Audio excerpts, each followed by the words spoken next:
அனைத்து குருமார்களுக்கும் வணக்கம் மற்றும் நன்றி.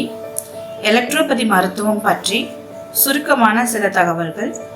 எலக்ட்ரோபதி மருந்து இத்தாலியில் 1865ஆம் ஆண்டு டாக்டர் கவுண்ட் சீசர் மேட்டி என்பவரால் இம்மருத்துவம் கண்டறியப்பட்டது.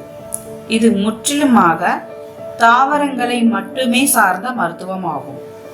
தாவர இனத்திலிருந்து உயிர் மின் சக்தியை, அதாவது ஓடி ஃபோர்ஸ் பயோ எலக்ட்ரிக் பவர் என்ற முறையில் பிரித்தெடுப்பதன் மூலமாக தாவரங்களை வீரியப்படுத்தி இம்மருந்துகள் தயார் செய்யப்படுகின்றன.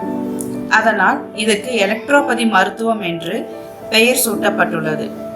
நம் உடலில் இம்மருந்துகள் எப்படி வேலை செய்கிறது என்றால், மனித உடலில் 2 வகையான திரவங்கள் ஓடுகின்றன.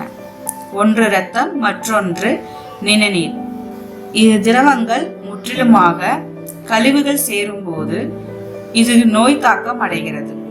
இம்மருந்துகள் இரத்தம் மற்றும் நிணநீரில் உள்ள கழிவுகளை சுத்தப்படுத்துவதால் நீண்ட நாட்களாக குணப்படுத்த முடியாத சில நோய்களை கூட கட்டுப்பாட்டுக்குள் அல்லது முழுமையாகவும் இம்மருத்துவத்தில் குணப்படுத்த முடிகிறது. இம்மருந்துகள் ஹோமியோ மருத்துவம் போல திரவங்களையும் பில்ஸ் வகைகளையும் தேவைப்படும் போது எக்ஸ்டர்னல் யூஸுகளாகவும் சில மருந்துகள் பயன்படுத்தப்படுகின்றன.